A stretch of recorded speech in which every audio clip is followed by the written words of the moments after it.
So yeah, I think this sounds good. I think. I don't know how it looks. Um, it's not bad having the microphone right here, right? If it means that my voice comes across a little bit better. I've been doing a series of port recordings where I have a clip-on wireless lavalier mic that's really great for being outdoors, but it's not very dynamic.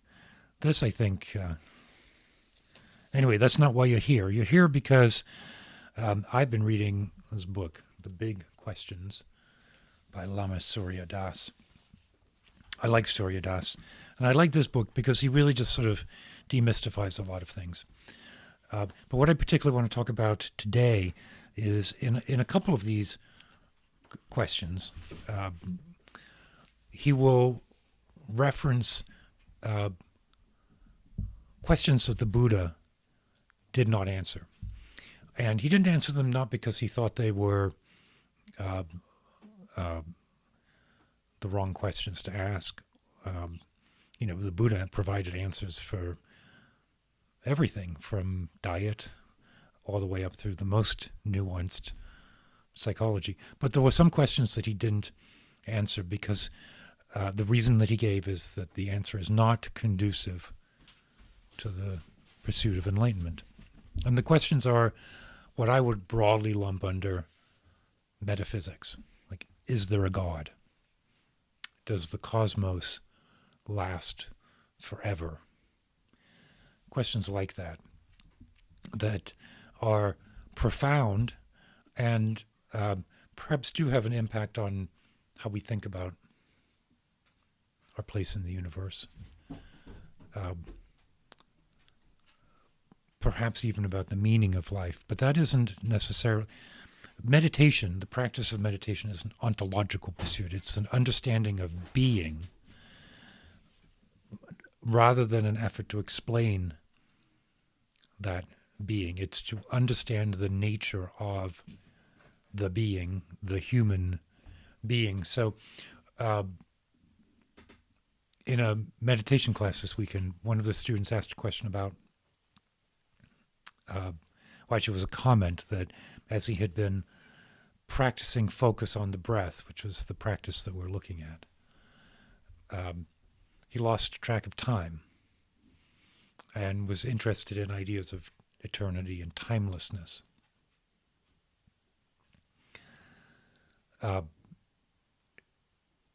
here's the thing, like in a very real sense, the experience of timelessness is equivalent in terms of the process of consciousness as the thought of what I'm making for dinner tonight, right?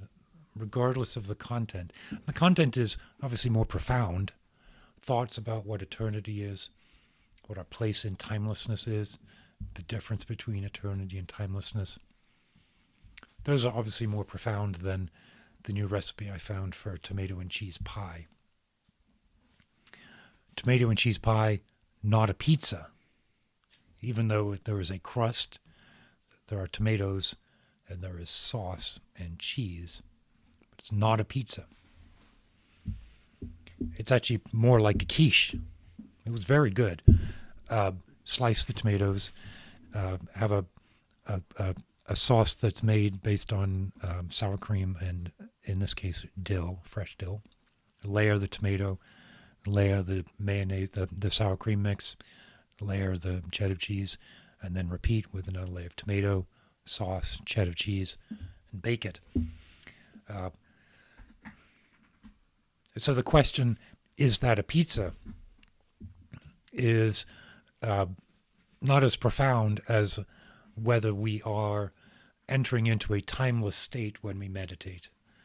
But the answer to that is not relevant to the pursuit of the understanding of the self, which is all of those ideas are constituted the same way. They behave the same way. They have the same attributes. They arise, they occupy our attention or not, and then they disperse. Where they come from, how they behave, the noting of the attributes of a thought is part of the meditative practice that leads to an understanding of the self, understanding of the impermanence of the self. But none of these are metaphysical observations. These are ontological observations about the nature of being. And I'm occupied with this right now. I think it's an important distinction, and I'm trying to figure out a good way to express it. When we sit in a good pose, right? And I talked about that last week. A good pose is one that is alert, which is a balance between alignment with tension but not tautness,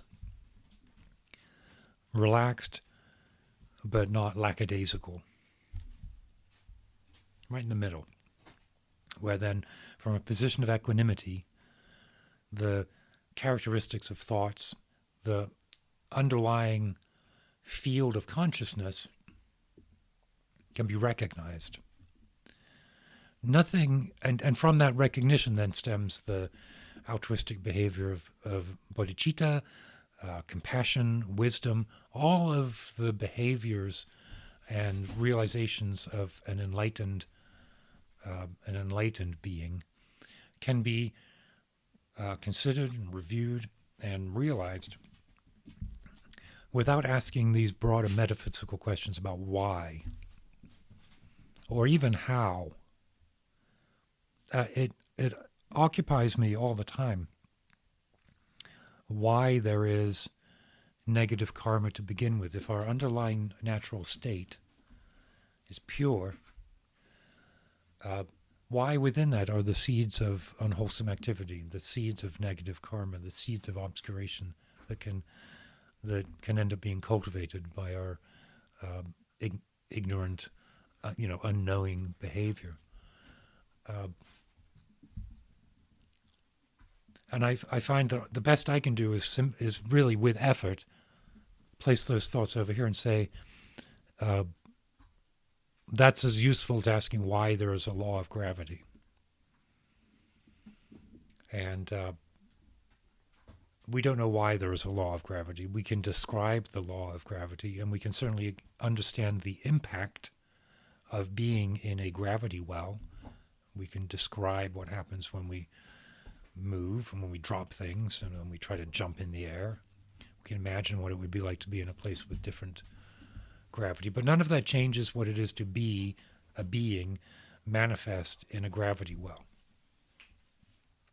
And I think the same is very similar for meditation.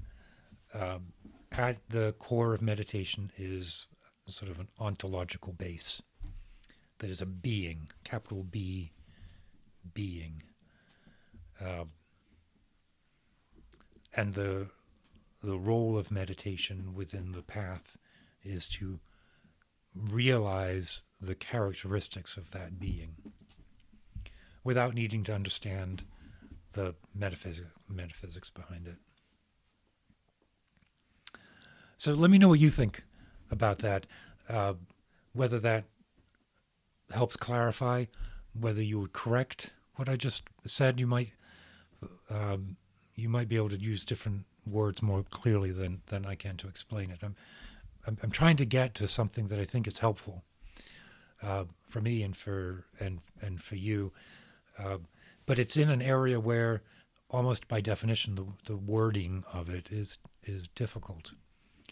Right? How can we use language to explain what's essentially pre-linguistic, the nature of being? So let me know. Drop a comment. Let me know what you think about this super duper vocal mic. After the many years of sounding not so great, I'm hoping this sounds fantastic. I don't like to talk very loud, but I like to be heard. So this might be the solution. But let me know. And in the meantime, as always, keep your wits about you.